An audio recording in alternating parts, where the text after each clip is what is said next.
حضرت عبداللہ بن عمر رضی اللہ عنہ سے روایت ہے کہ رسول کریم صلی اللہ علیہ وسلم نے ارشاد فرمایا، کیا میں تمہیں وہ وصیت نہ بتاؤں جو حضرت نوح علیہ السلام نے اپنے بیٹوں کو کی تھی؟ صحابہ نے عرض کیا، ضرور بتائیے۔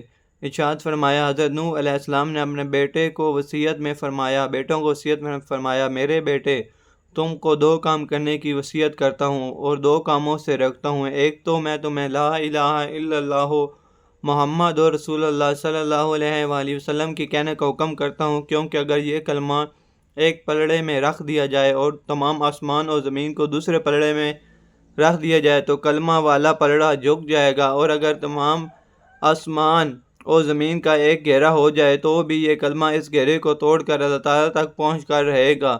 دوسری چیز جس کا حکم دیتا ہوں وہ سبحان اللہ